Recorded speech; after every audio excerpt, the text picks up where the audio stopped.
and some water for the ritualistic cleansing. Apply the vibhuti and kumkum. All the male bodies, please remove your upper cloth and apply the vibhuti on the 16 places over your body. All the female bodies, please apply it on your forehead. Now settle down with your head, neck and spine in a straight line. Bring your hands in Namaskara Mudra in front of your heart center. Close your eyes, take a deep breath. Visualize Swamiji in your inner space as we open this session with the Satguru Vandanam.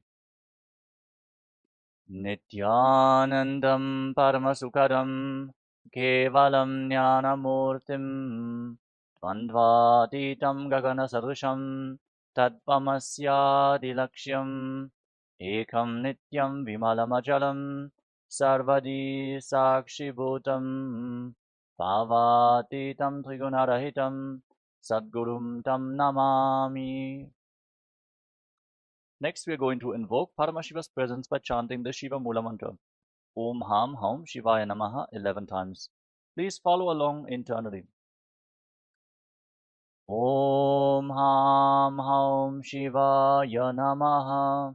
Om Ham Haum Shivaya Namaha. Om Ham Haum Shivaya Namaha. Om Ham Haum Shivaya Namaha. Om Ham Haum Shivaya Namaha. Om Ham Haum Shivaya Namaha. Om Ham Haum Shivaya Namaha. Om Ham Haum Shivaya Namaha. Om Ham Haum Shivaya Namaha. Om Ham Haum Shivaya Namaha. Om Ham Haum Shivaya Namaha. Next, we are going to perform the Urdhvajanu, the ritualistic cleansing. Take your Panchavatam and Udani. Keep your right hand in the Kokilasana mudra in the shape of a cow's ear. Take one Udani, 1 spoon of water, and pour it into your right palm. Each time the word Swadha is chanted, sip the water from the bottom of your right palm. Om Atmatattvam Shodayami Swadha. Take another Udani of water into your right hand. Om Vidyatattvam Shodayami Swadha. Take another Udani of water into your hand. Om Shivatattvam Shodayami Swadha. Now wash your right hand with the water from the Panchapatam and wipe your lips twice with the bottom of your right thumb. Om Ham Hridayaya Namaha. Wash your hand again. With index, middle and ring fingers joined together, touch above the upper lip and below the lower lip. Then wash your hand again. With your index finger and thumb joined together, touch your right nostril and your left nostril. With your ring finger and thumb, touch your right eye, your left eye, your right ear and your left ear. Then wash your hand again. With your little finger and thumb, touch your navel, your right chest and your left chest. And with all the fingertips joined together, touch the crown of your head, the right shoulder, the left shoulder, and your heart center. Now clasp your right hand over the left. Place both hands on the right thigh. Close your eyes and make a sankalpa. Set a conscious resolution what you are going to manifest as part of today's ritual of Nithyananda Yoga. Hold this visualization as we hold the space to manifest a yogic body and a Vedic mind and chant the Sankalpa mantra. Om Mamopata Samasta Duritakshayadvara Bhagavat Shri Nithyananda Paramashiva Prityatam Shri Nithyanandeshwari Paramashiva Shakti Sameta Shri Nithyanandeshwara Paramashiva Prityatam Cha Adya Purvokta Evam Guna Visheshena Vishishtayam Asyam Shapaditau Purnarokya Yukta Tudagatra Yogita Shirira Sityatam Paramashiva Shaktiya Vishkaranartham Nithyananda Yoga Vyasam Karishye. Now wash your right hand once more. Om Apa Upasprishya. And keep your Panchapatam and Udani aside, out of harm's way. And let us safely enter into this ritual of Nithyananda Yoga.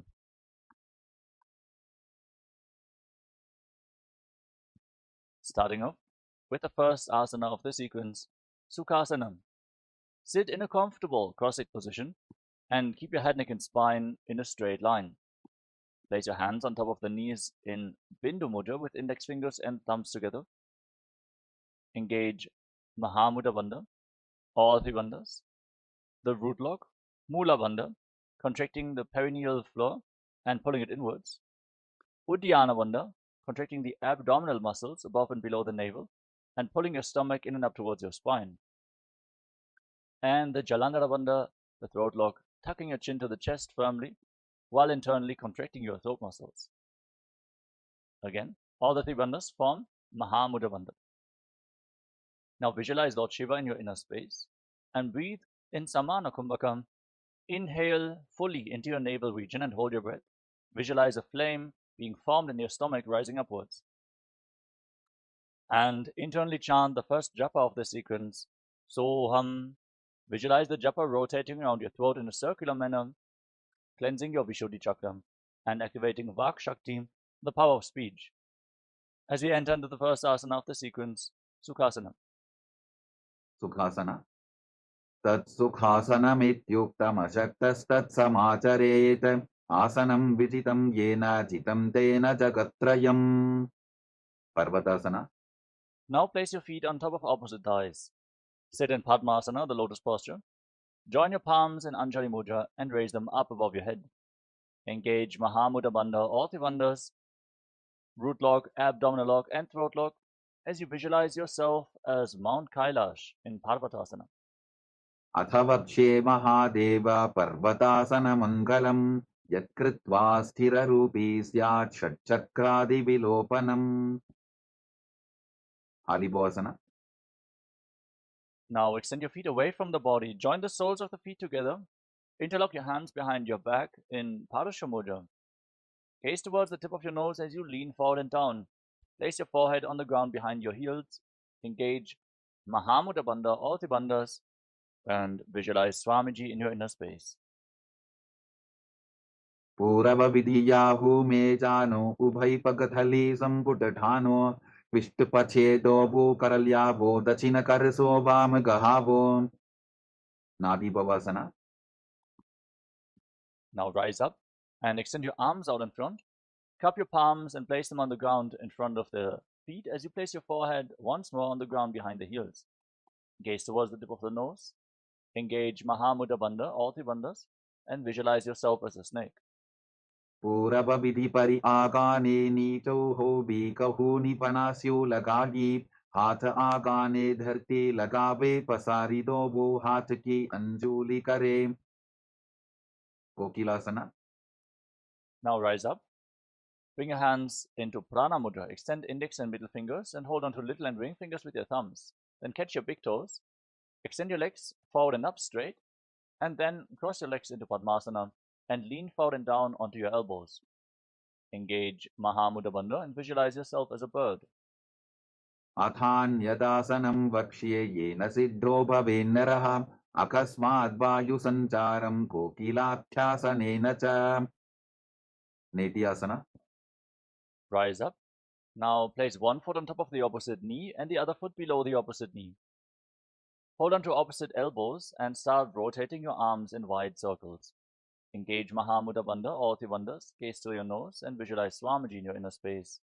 And every once in a while change the direction of the movement in Neti Asana.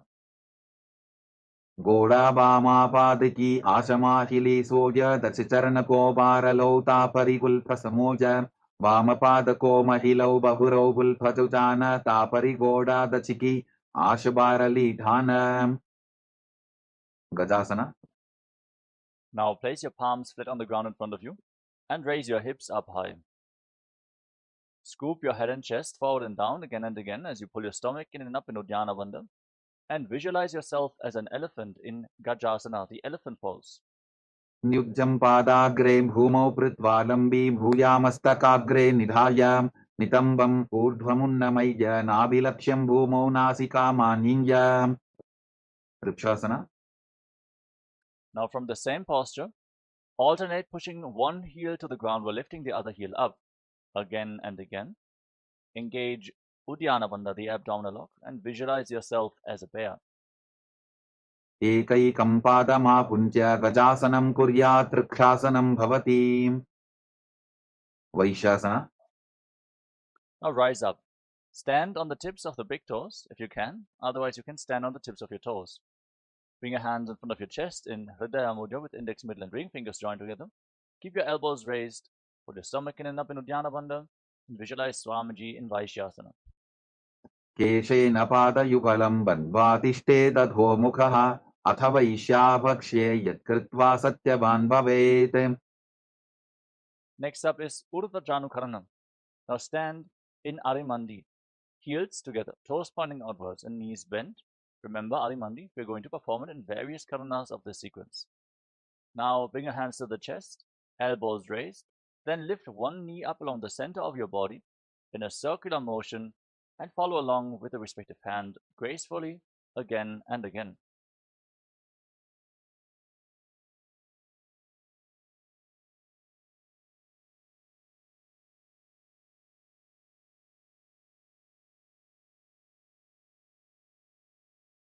Balalingasana. Now interlock your fingers from the outside in Sarva Shankari Mudra. Raise one knee towards your chest and pull it close with both hands.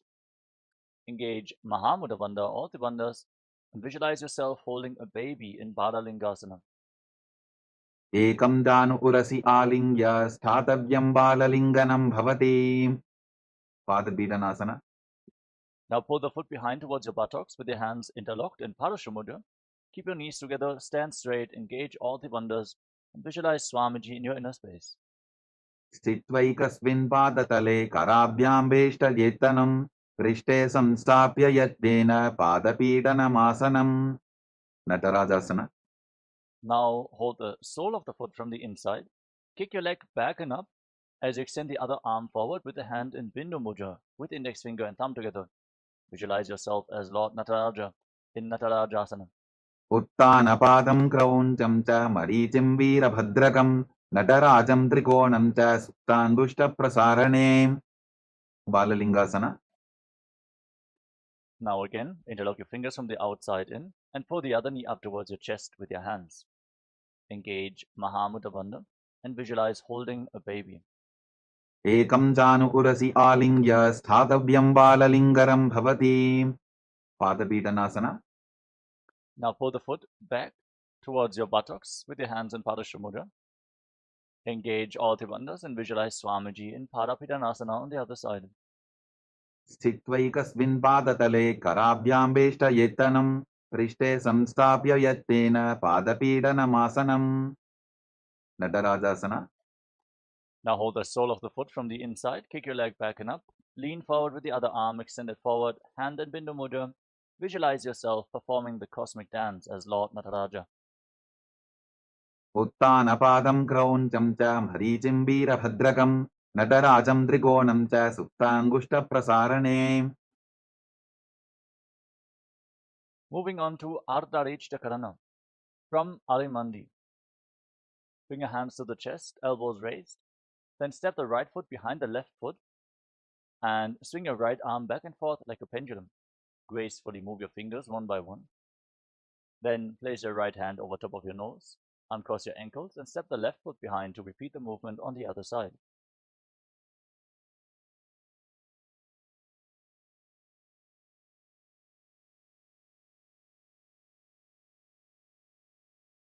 Moving on to the skeleton dance now. Visualize yourself as a skeleton and shake your body intensely. Hold this visualization of being a skeleton and dance wildly. There's no muscles, no tissue, no skin holding you back, so move every bone of your body freely.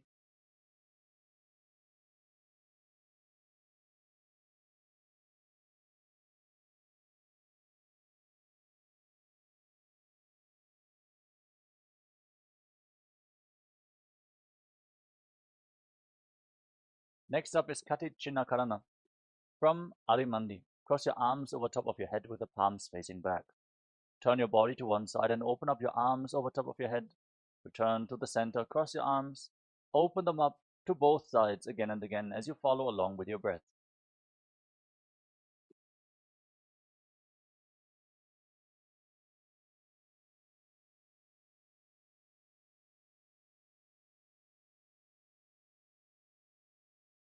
Tadasana. Now rise up onto the tips of your big toes, with your hands raised over top of your head, palms facing each other.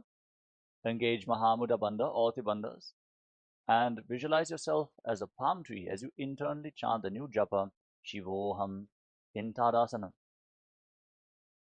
महामुद्राबद्धपूर्णौ ताडासनविभेदकान् विनोत्तानं सदा कुर्यादन्तर्वत्नीपतिप्रियाम्. Uttanasana. Now lean forward and down and place your hands flat on the ground. Engage Mahamudra Bandha. If you cannot reach the ground with your hands, you can hold onto your shins or your knees and pull yourself down. Try to bring your forehead to the knees as you visualize Swamiji in Uttanasana.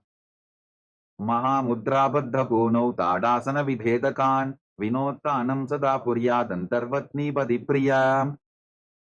Tarakshvasana. Now walk your hands forward and step your feet back into a tall plank position. Lock your throat in Jalandhara Bandha and rotate your head from side to side as you visualize Swamiji in your inner space. गजासनवस्थित्वा मस्तकं वारं वारं दक्षिणकुक्षिं सव्यकुक्षिं नजेत् तरक्ष्वासनं भवति. Bhujangasana. Now lower your body down onto your chest. Keep your hands at the side of your shoulders, palms facing down. Lift your head and chest by the strength of your lower back. Open up your mouth and inhale through the hollow of your throat in Bhujangani Mudra, keeping the top of your feet flat on the mat. Visualize yourself as a cobra in Bhujangasana. अंगुष्ठनाभिपर्यन्तम् अधो भूमौ विनिन्यसेत् कराभ्यान्तदरान् धृत्वा ऊर्ध्वशीर्षफणीवशी देहाग्निर्वर्धते नित्यं सर्वरोगविनाशनं जागर्ति भुदगी देवी भुजङ्गासनसाधनात्. Shashasana. Now push your hands into the ground, lift your body back up into a plank position, and alternate pulling one knee in towards your chest back and forth. Breathe calmly through your nose and lead the prana along your spine and hold the energy in the various energy centers along your spine in Sahaja Kumbhaka as you visualize Swamiji in your inner space. गजासन संस्थितौ जानुद्वयमाकुञ्च वारं वारं कर्तव्यं शशासनं भवति. प्रथासना. Now step one foot forward in between the two hands. Simultaneously jump the front foot back and bring the other foot forward again and again. Visualize yourself as a chariot in Prathasana. गजासन संस्थितो एकैकं पादं पूर्वमार्गेण भ्रामयित्वा कर्तव्यं तथासनं भवति. Virabhadrasana. Now with one foot forward, rise up. Keep the back foot facing sideways. Bend the front knee at a 90-degree angle and raise your arms up parallel above your head. Engage Uddiyana Bandha, the abdominal lock. Hold on to weights if you want to intensify this asana. Gaze up towards your third eye and visualize yourself as Lord Veeravata.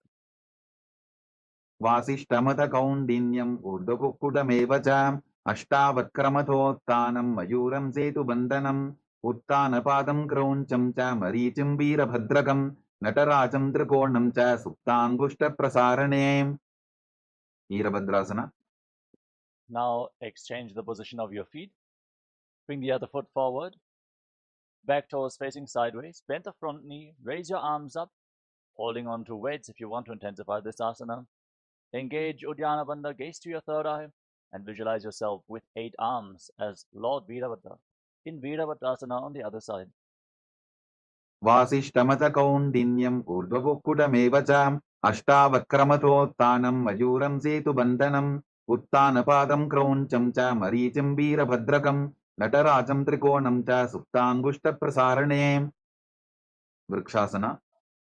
Now stand on one foot and raise the other foot towards the inner opposite thigh. Join your palms in Anjali Mudra and raise your arms up straight above your head. Engage Uddiyana Bandha, the abdominal lock, and visualize yourself as a tree. वामोरुमूलदेशे च याम्यं पादं दिधार्यतु तिष्ठेतु वृक्षवद्भूमौ वृक्षासनमिदं विदुः. गव्रासना. Now bring the raised foot on top of the opposite hip and join your palms in Namaskara Mudra in front of your heart center. Visualize yourself as Lord Garuda as you stand straight on one leg in Garudasana. गरुडासनमावक्ष्ये येन ध्यानं स्थिरं भवेत् सर्वदोषाद्विनिर्मुक्तो भवतीह महाबली एकपादमुरो बद्ध्वा एकपादेन दण्डवते जङ्घापादसन्धिदेशे जानुभ्यग्रं व्यवस्थितः vrikshasana. Now exchange the position of your feet. Raise the other foot towards the inner opposite thigh. Join your hands in Anjali Mudra and raise your arms up over top of your head with the elbows straight. Engage Uddiyana Bandha and embody the strength, stability, and groundedness of a tree in Vrikshasana, the tree pose. वामोरुमूलदेशे च याम्यं पादं निधार्यतु तिष्ठेत्तु वृक्षवद्भूमौ वृक्षासनमिदं विदुः ब्रह्मासना. Now bring the raised foot on top of the opposite hip and your hands in Namaskara Mudra in front of your heart center. Feel the weight of huge wings on your back as you visualize yourself as Lord Garuda in Garudasana. गरुडासनमावक्ष्ये येन ध्यानं स्थिरं भवेत् सर्वदोषात् विनिर्मुक्तो भवतीह महाबली एकपादमुरो बद्ध्वा एकपादेन दण्डवते जङ्घापादसन्धिदेशे जानुभ्यग्रं व्यवस्थितम् त्रिकोणासना. Now step one foot forward and the other foot far back, with your back toes facing sideways. Extend your arms out parallel to the ground and lean forward and down. Place one hand by the front foot, the other arm pointing up to the sky. Keep your shoulders aligned and gaze up along the raised arm as you visualize yourself as a triangle. उत्तानपादं क्रौञ्चं च हरीचिं वीरभद्रकं नटराजं त्रिकोणं च सुप्ताङ्गुष्ठप्रसारणे त्रिकोणासना. Now rise up, rotate your feet, lean down towards the other side, bring the other hand to the foot, gaze up along the raised arm and visualize yourself as a triangle in Trikonasana, the triangle pose. उत्तानपादं क्रौञ्चं च हरीचिं वीरभद्रकं नटराजं त्रिकोणं च सुप्ताङ्गुष्ठप्रसारणे. Now rise up and come back to Arimandi position, heels together, toes pointing outwards and knees bend. Bring your hands in front of your chest with the palms facing each other. Then raise one heel off the mat. Stomp the raised heel down, lift the other heel up, and exchange the position of your hands in front of your chest again and again in Nikuttaka Karana.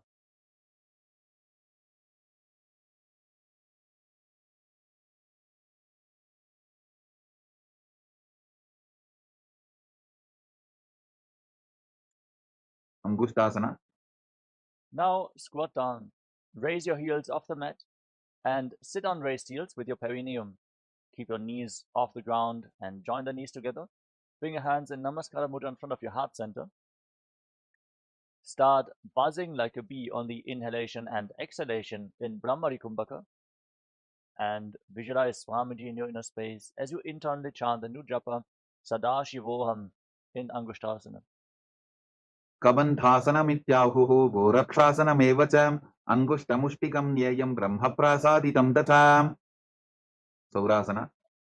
Now step one foot forward and keep your hands at the side of your body with the palms facing forward in Vara Mudra, the boon fulfilling mudra. Visualize Swamiji in your inner space in Saurasana. प्रसार्यैकं पादतलं संस्थाप्यत्वेकपादकं विधुननासना. Now lean forward, hold on to the big toe of the front foot in Prana Mudra, and hold on to the back heel with the other hand. Balance in this position and visualize Swamiji in your inner space. Keep buzzing like a bee. गुल्फस्थितौ पादमेकं प्रसार्य तत्पादाग्रं संस्पृशेत् तत्करेण गुल्फं चान्यं धारयेत् तत्करेण धूनं पीठं चाभ्यसेत् चोभयत्र सौरासना. Now exchange the position of your feet. Step the other foot forward. Keep your hands at the side of the body, palms facing forward in Vara Mudra, with your fingertips barely touching the ground. Visualize Swamiji in your inner space in Saurasana. प्रसार्यैकं पादतलं संस्थाप्यत्वेकपादकं विधुननासना. Now lean forward and down.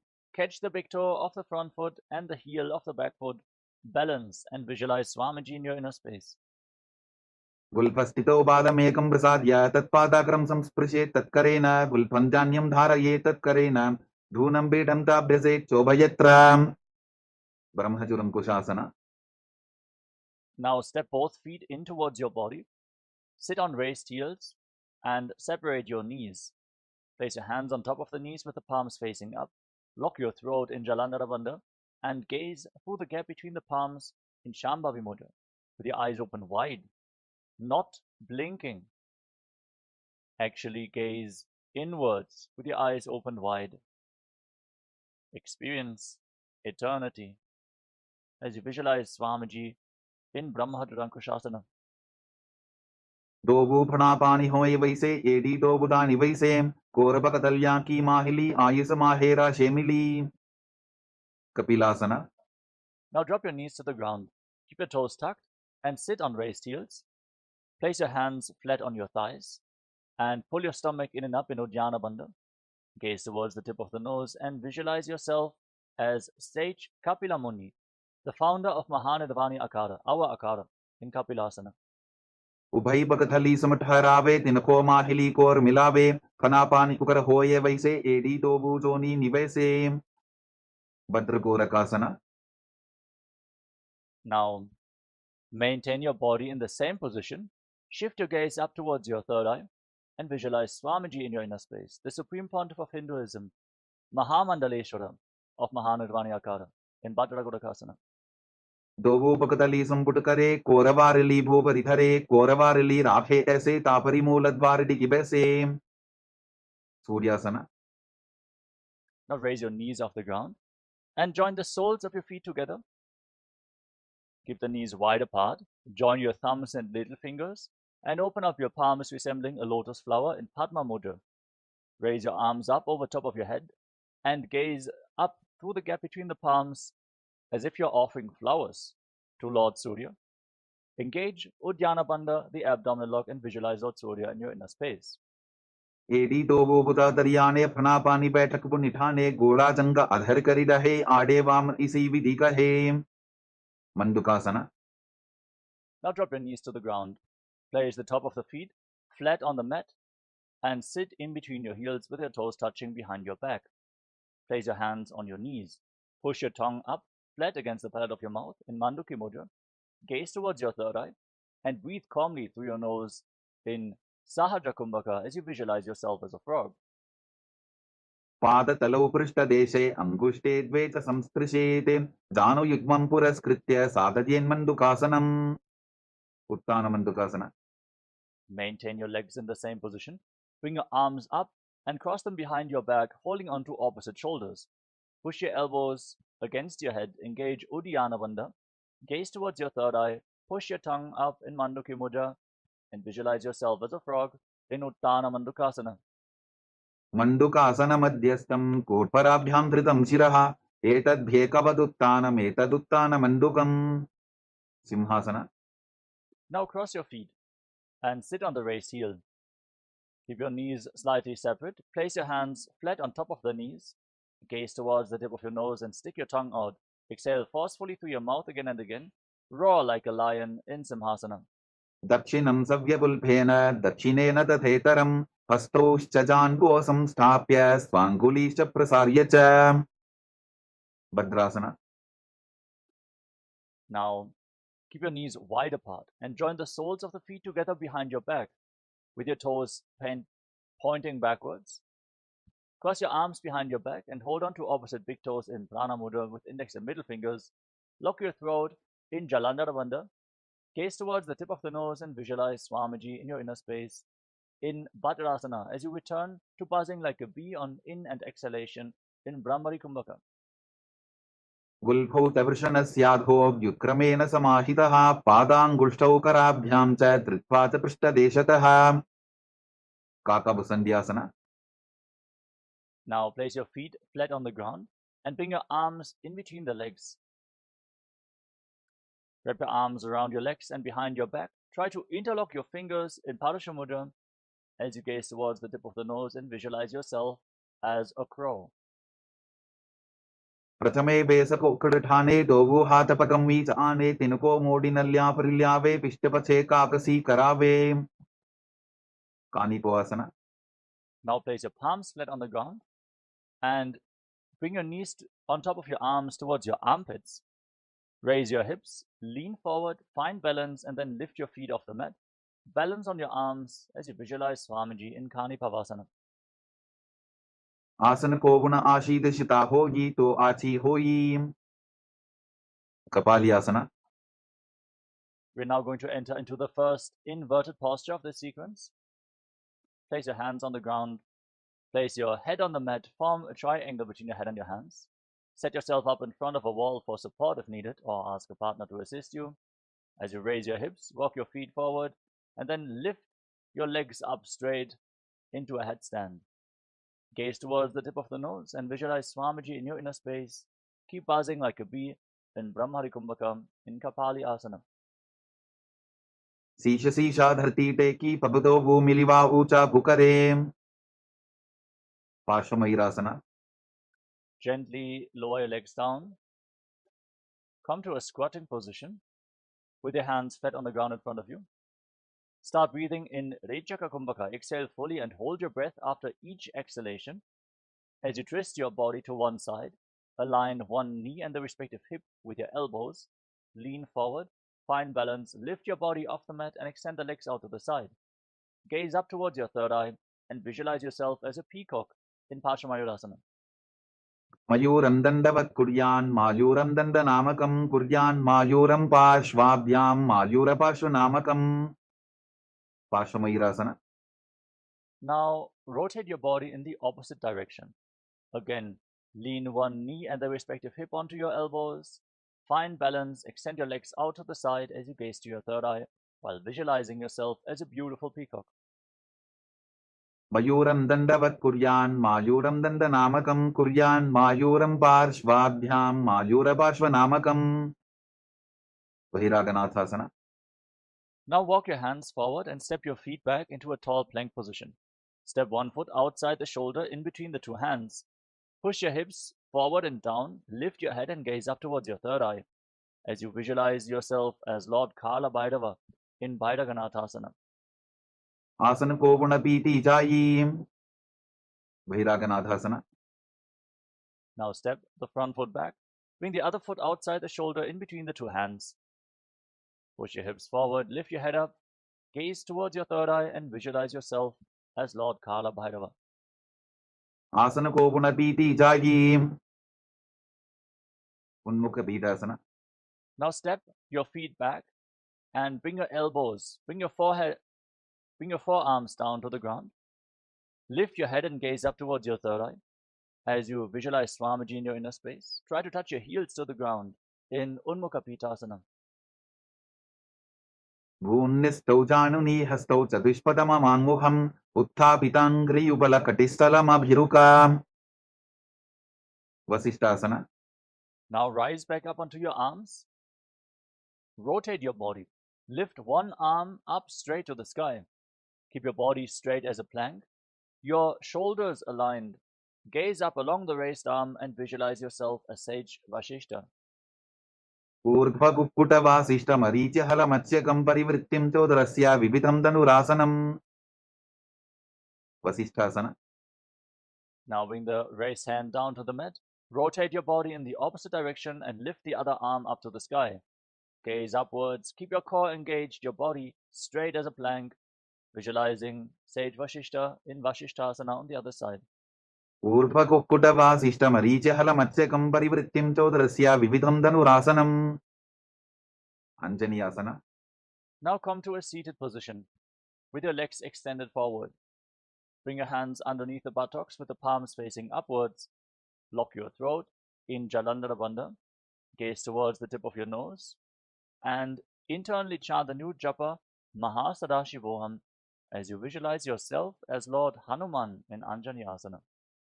दोबो करकी उबय हथेली कोरवारली मैले बेली सो आगाने भूपरिदाशे महाने अंगुली मिलिराशे पश्चिमतानासना. Now lean forward and down and hold on to your big toes in Prana Mudra with index and middle fingers, keeping a slight gap between your heels. Bring your forehead down towards your knees, engage all three bandhas, Mahamudra bandha, and visualize Swamiji in your inner space in Paschimottanasana. जानु परिललाटन्तु पश्चिमं तानमुच्यते येन केन प्रकारेण सुखं धार्यं च जायते ugrasana. Rise up, interlock your fingers around your neck. Slightly separate your knees as you lean forward and down and try to bring your head in between the knees. Keep your elbows outside the legs. Squeeze your core, engage Mahamudra Bandha or the bandhas, and visualize Goddess Kali in Ugrasana. स्वपाणिभ्यां दृढं धृत्वा जानुभरि शिरोन्यसेत् आसनोऽग्रमिदं प्रोक्तं भवेदनिलदीपनं देहावसानहरणं पश्चिमोत्तानसंज्ञकं ययेत्तदासनं श्रेष्ठं प्रत्यहं धारयेत् सुधीः Asana. Now rise up and step one foot in towards your body, with the heel firmly pressed against the perineum. Wrap the respective arm around the leg and interlock both hands behind your back as you lean forward and down. Bring your forehead to the knee and visualize yourself as Sage Marichi in Asana. उत्तानपादं क्रौञ्चं च मरीचिं वीरभद्रकं नटराजं त्रिकोणं च सुप्ताङ्गुष्ठप्रसारणे Mahamudra. Now rise up, drop the raised knee to the side with the heel firmly pressed against your perineum. Lean forward and down and hold onto the front foot with both hands. Engage Mahamudra Bandha or the bandhas. Gaze to your nose, visualize Swamiji in your inner space. Internally, repeat the japa Mahasadashivoham in Mahamudrasana. महामुद्रां प्रवक्ष्यामि तन्त्रेऽस्मिन् मम वल्लभे यां प्राप्य सिद्धा सिद्धिं च कपिलाद्याः पुरागताः Asana.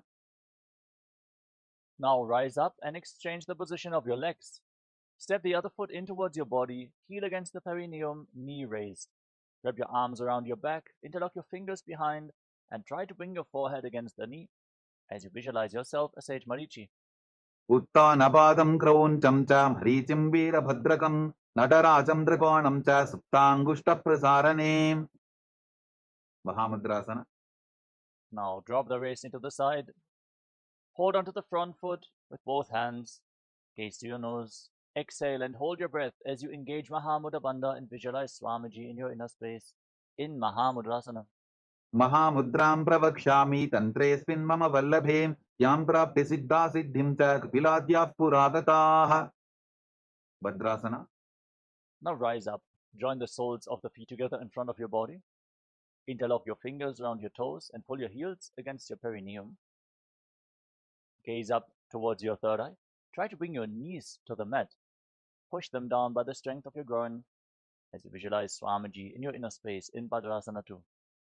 गुल्फौ तवृषणस्यादः सीवन्त्याः पार्श्वयोः क्षिपेत् पादपार्श्वे तु पाणिभ्यां दृढं बद्ध्वा सुनिश्चरम् Halipavasana. Now slightly extend your feet away from the body with your toes together, heels apart. Place your hands on the respective knees and lock your throat in Jalandhara Bandha. Gaze towards the tip of your nose and visualize Swamiji in Halipavasana.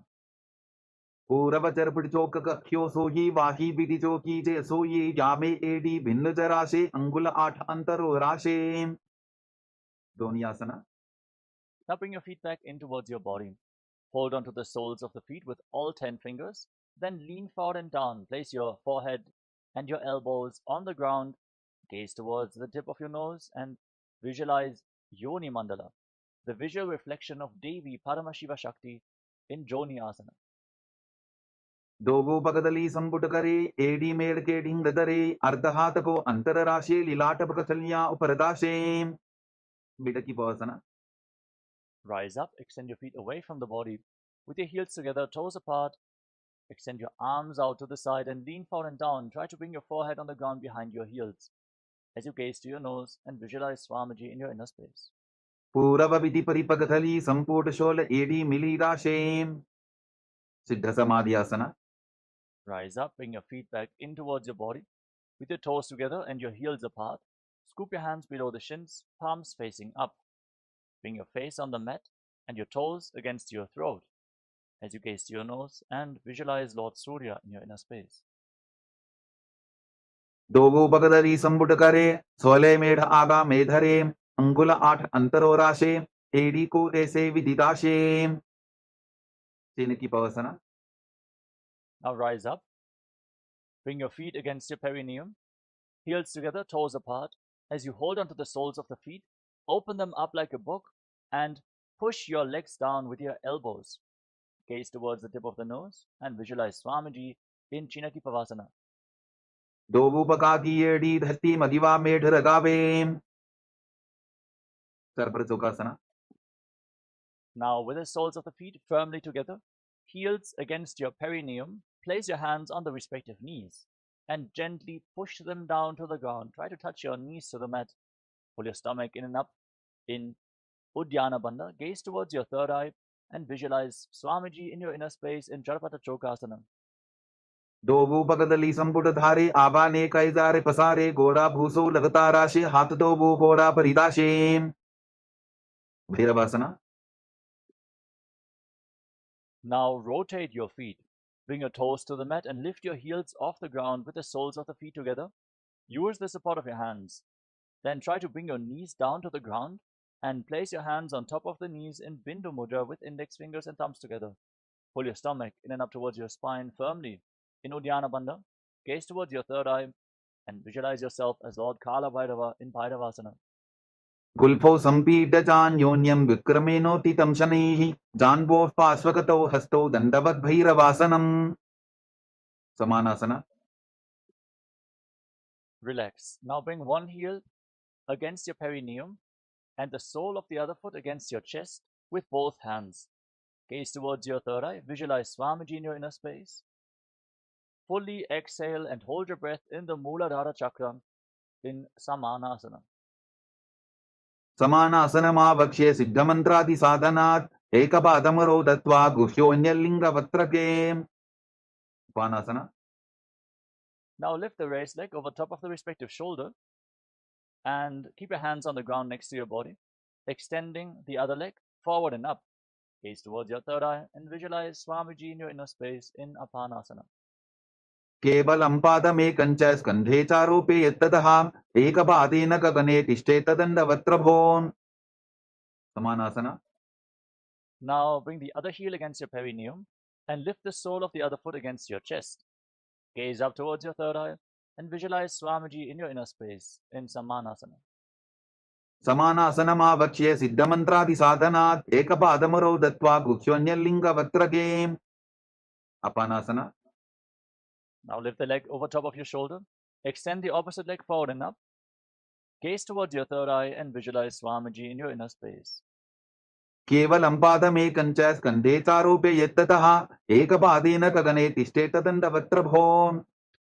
वोमखासना. Now stick your knees in front of your body with your heels outside opposite hips. Interlock your hands on the top knee in Paramashivoham. Gaze towards the tip of the nose and inhale through your teeth, making a hissing sound on the inhalation, exhaling through the nose. Internally chant the new japa, Om Nithyanandoham, as you visualize the face of a cow in Gomukhasana. सव्ये दक्षिणबुल्फन्तो पृष्ठपार्श्वेन योजयेत् दक्षिणेऽपि तथा सव्यं गोमुखं गोमुखं यथा. अनसूयासना. Now hold on to your big toes in Prana Mudra with index and middle fingers. Pull your stomach in and up towards your spine in Uddiyana Bandha and visualize yourself as Rishika Anasuya. दक्षिण गोडो नीचे उठाने बाबों ताके ऊपर आने गोडा संधि मिलावे भारी आडा पद बुनिदे संधि पसारी. अनुसूयासना 2. Now interlock your hands behind your back in Parasha Mudra and lean forward and down. Bring your chin over your knees and try to touch your nose to the mat. As you fix your gaze at the tip of the nose, visualize yourself as Rishika Anasuya. जीमना पोता की संधि उपरिडा बागोड़ा की संधि मिलाई राशे गोड़ा से उले पकतल्यालो आरवाई सुधा राशे. गर्वासना 2. Now rise up, place the right foot flat on the mat with the left heel against your perineum. Place your hands on the respective knees, gaze towards the tip of the nose and visualize yourself as Lord Garuda. दावो बकमोड़ी येडी बाहिला बुल्फमूलद्वारनी सैदे. नारदासना. Now sit on the heel, interlock your hands around your neck and twist your elbows outside the raised knee. Gaze up towards your third eye and visualize yourself as sage Narada in Naradasana. पिष्टिजवाम वग्दली केरी भूपरिता हिलवा वेभेरी गोड़ा सुरो फनो है जोगी छिपाशिती राशे सोगी. मत्स्यपीठकासना. Now place the left foot on top of the right thigh and raise the right knee. Wrap your arms around your legs.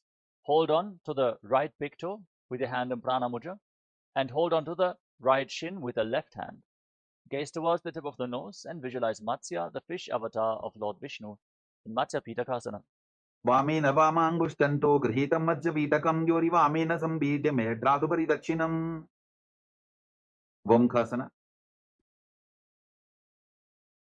Now, once more, stack your knees in front of the body with the other knee on top this time.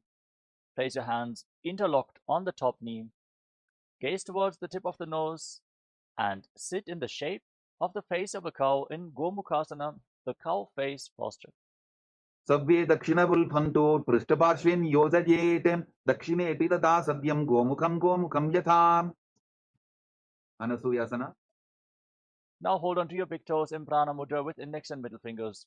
Pull your stomach in and up towards your spine, firmly in Uddiyana Bandha. Gaze to your nose and visualize yourself as Rishika Anasuya. दक्षिण कोटो नीचो ठाने बाबू ताके ऊपर आने गोडा संधि मिलावे भारी आडा पद बुनिदे संधि पसारी अनुसूयासना 2. Hold the visualization as you interlock your hands behind your back, lean forward and down, and bring your chin over the knee, the nose to the mat. Gaze towards your nose in Anasuyasana 2. जीमना कोदा की संधि उपरिटा बागोड़ा की संधि मिलाई राशे गोड़ा से उले पकतल्यारो आरवाई सुधा राशे गर्वासना 2. Now rise up. Place the sole of the right foot on the mat, the right knee raised against your chest. Bring the left heel against your perineum. Hands on the knees. Gaze forward towards your nose and visualize yourself as Lord Garuda. दावो बकमोड़ी येडी बाहिला विल्भमूल द्वारनी सैदे नारदासना. Now raise your perineum onto the heel. Sit on the heel. Interlock your hands around your neck and twist your elbows outside the raised knee. Gaze up towards your third eye and visualize yourself as Sage Narada in Naradasana. पिष्टि जवाम बगदली केरी भूपरिता हिलवा वेभेरी गोडा सुदो फनो है जोगी दचिपाशिती राशे सोगी मत्स्य पीठकासना. Now place the right foot on top of the left thigh. Hold on to the left big toe and shin. Gaze towards the tip of the nose and visualize Matsyavatara of Mahavishnu in Matsya Pitakasana. वामेन वामाङ्गुष्टन्तो गृहीतं मज्जपीठकं योरिवामेन सम्बीड्य मेढ्रादुपरि दक्षिणम् मत्स्येन्द्रासना. Now extend your legs out in front. Then place the left foot on top of the right thigh and raise the right knee. Twist your left elbow outside the raised knee and bring your left hand to your neck, the right hand on the ground behind you. Gaze up towards your third eye. As you place the right hand on the ground and visualize Sage Nithyananda, the master of Hatha Yoga. उदरं पश्चिमाभासं कृत्वा तिष्ठति यत्ततः नम्राङ्गं वामपादं हि तत्क्षतानुपरिन्यसेत् उपासना. Now extend the front hand down towards the foot with the elbow outside the raised knee. Hold onto the big toe in Prana Mudra with index and middle finger and place the other hand on your respective ear. Twist your spine, gaze back and up towards your third eye and visualize yourself as a camel in Kokilasana. आसन को गुण झोलो जाए मत्स्येन्द्रासना 2. Now drop the hand from the ear to the ground behind you. Keep holding onto the front foot, twist your spine even more. Gaze up towards your third eye and visualize Sage Matsyenananda. वत्सेन्द्रपीठं दडर प्रदीप्तिं प्रचण्डर पन्दल खण्डनास्त्रम् अभ्यासतत् kundalini प्रबोधं दण्डस्थिरत्वं हि ददाति पुंसाम् मत्स्येन्द्रासना. Now extend your legs out in front. Exchange the position of your feet. Place the right foot on the left thigh. Raise the left knee. Twist your right elbow outside the raised knee with a hand by the neck and the left hand on the ground behind you. Gaze up towards your third eye and visualize Sage Matsyenananda. उदरं पश्चिमाभासं कृत्वा तिष्ठति यत्ततः नम्राङ्गं वामपादं हि तत्क्षतानुपरिन्यसेत् उपासना. Now extend the front hand down towards the foot. Hold onto the big toe in Prana Mudra and place the other hand on your ear as you gaze to your third eye and visualize yourself as a camel. Keep hissing through your teeth in Shitkari Kumbhaka. आसन को गुण झोलो जाए मत्स्येन्द्रासना 2. Now place your hand from the ear to the ground behind you. Twist your spine even more. Gaze towards your third eye and visualize Sage Matsyenananda, the master of Hatha Yoga in Matsyendrasana 2. वत्सेन्द्रपीठं जठरप्रदीप्तिं प्रचण्डरपण्डलखण्डनास्त्रम् अभ्यासतत्कुण्डलिनी प्रबोधं दण्डस्थिरत्वं हि ददाति पुंसाम्. Padmasana. Now place your feet on top of opposite thighs. Sit in the lotus posture. Place your hands flat on your knees, palms facing down. Gaze towards the tip of the nose. Roll your tongue up and stick it out of your mouth. Inhale through the rolled up tongue like a tube. Exhale through the nose in Shitali Kumbhaka. Engage Mahamudra Bandha, all the bandhas. Internally chant the new japa, Om Nithyananda Mahasadaशिवोहम, as you visualize yourself as Lord Shiva in Padmasana. Asanam dvedham proktam padmam vajrasanam tatha urdhvorupaiche dhatte ubhe padatale yatha. Padmasana 2. Now, maintain Padmasana, cross your arms in front of your body and hold on to the respective big toes in Prana Mudra. Gaze towards the tip of the nose and visualize yourself as Devi, Paramashiva Shakti. Keep breathing in Shitali Kumbhaka in Padmasana 2. उत्तानौ चरणौ कृत्वा ऊरु संस्थौ प्रयत्ततः ऊरु मध्ये तथोत्तानौ पानी कृत्वा तु तादृशो. Kukutasana. Now bring your hands through your legs. Place your palms flat on the ground while sitting in Padmasana. Then straighten your arms, push your hands into the mat and lift your entire body off the ground. Pull your knees up towards your chest. Breathe calmly through your nose in Sahadra Kumbhaka as you visualize yourself as a rooster in Kukutasana. Padmasanam susamsthapya nanvororantare karo niveshya bhuma vasishte dyomastha kukutasana. Baddhatetyasana. From Padmasana, now rise up onto your knees. Place your palms on the ground in front of you with your fingers pointing towards your body. Bend your elbows against your navel. Lean forward, find balance, and then lift your entire body off the mat. Balance on your arms while visualizing Swamiji in Baddha Kokilasana. धरामवष्टभ्यकरत्वेन तत्कूर्परिस्थापितानाभिपार्श्वः उच्चासनो दण्डवदुत्थितर्खे मायूरमे तत्र वदन्ति पीठम् मयूरं पद्मकं कुर्यात् बद्धकेकीति कथ्यते. Mayurasana. Now extend your legs back. Bring your elbows against your navel, fingers pointing towards your knees. Lean forward, find balance, lift your legs off the ground straight as you visualize yourself as a beautiful peacock in Mayurasana. अथ वक्ष्ये महादेव मयूरासनमुत्तमं भूमौ निपात्य हस्तौ द्वौ कूर्परोपरि देहकम्. Makarasana. Now lay down on your stomach, relax. Interlock your hands around your neck and place your forehead on the mat. Rotate your feet so the toes are pointing outwards and your heels are touching the ground. Visualize yourself as a crocodile in Makarasana, the crocodile pose. अध्यासशेदे हृदयं निधाय भूमौ च पादौ च प्रसाद्यमानो शिरश्च धृत्वा करदण्डयुग्मे देहाग्निकारं मकरासनं तत्. Salabhasana. Now place your hands on the ground next to your shoulders and lift your legs off the ground completely, including your knees, and hold while visualizing yourself as a locust. अध्यासशेते करयुग्मवक्षो भूमिमवष्टभ्यकरयोस्तलाभ्यां पादौ च शून्ये च वितस्ति चोर्ध्वं वदन्ति पीठं शलभं मुनीन्द्राः. पुष्प्रासना. Now bend your knees, hold on to your feet, and pull them down to the ground outside your hips. Try to touch your heels to the mat as you visualize yourself as a camel. अध्यासशेते पदयुग्मव्यस्तं पृष्ठेटिदायापि धृतं कराभ्याम् आकुञ्चयेत् सम्यक् उदरासेवाढमुष्प्रञ्च पीठं योगिनो वदन्ति. Dhanurasana. Holding onto your feet firmly, kick your legs back and up, and lift your head and chest. Gaze up towards your third eye, and visualize yourself as Pinaka, Lord Shiva's bow, in Dhanurasana, the bow pose. प्रसाद्य पादौ भुविदण्डरूपौ करौ च पृष्ठे धृतपादयुग्मं कृत्वा धनुस्तुल्य विवर्तिताङ्गं निगद्य योगी धनुरासनं तत्. Bhavasana. Relax. Now come to a kneeling position. Sit in between your heels with the toes touching behind your back. Place your hands on the knees. Gaze up towards your third eye and catch your breath. Breathe calmly through your nose in Sahadra Kumbhaka. Internally chant the new japa. Om Nithyananda Paramashivoham. And visualize Swamiji in Bhagasana.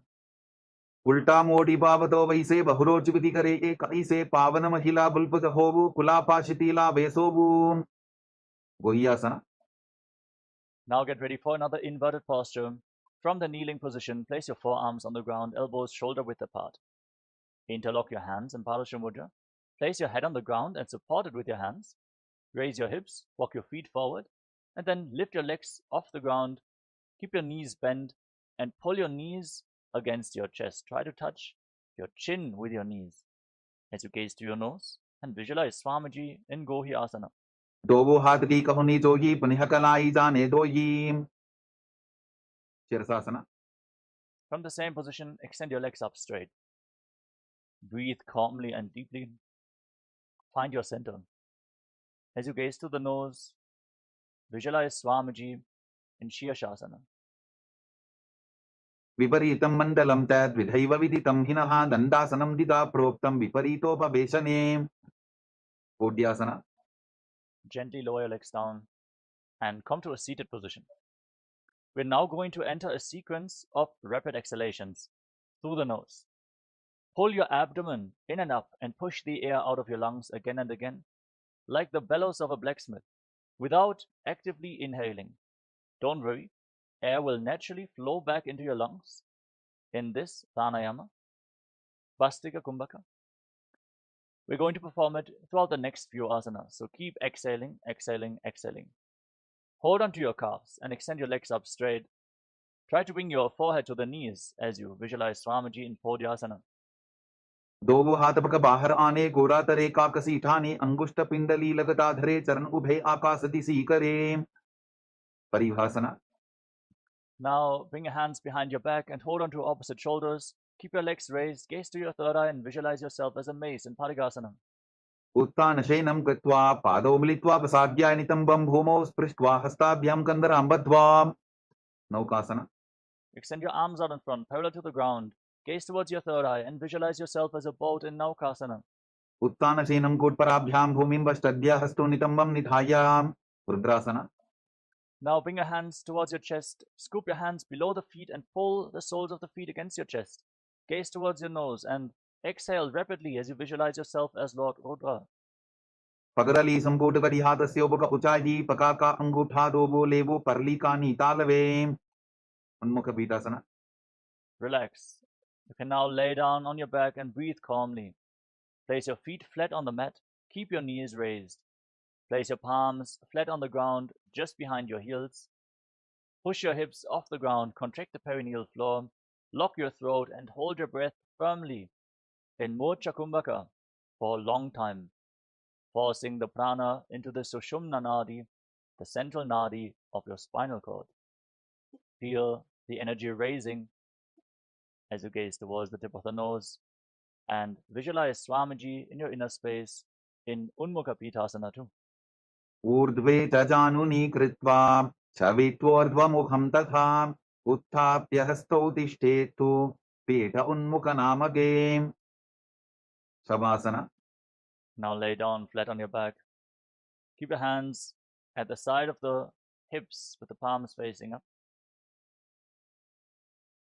Forcefully pull the awakened Kundalini Shakti up along your spine from the Muladhara chakra at the root of your spine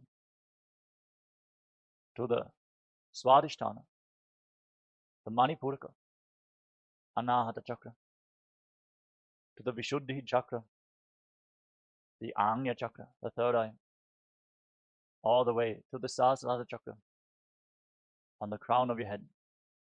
Pierce the Brahmarandha and leave your body behind.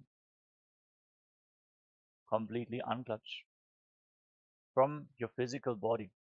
Lay completely still without any movements of the body and mind as we enter into a small meditation. Visualize that your body is dead and Swamiji is liberating you. Internally chant the Mahavakya. Om Nithyananda Paramashivoham in Shivasana.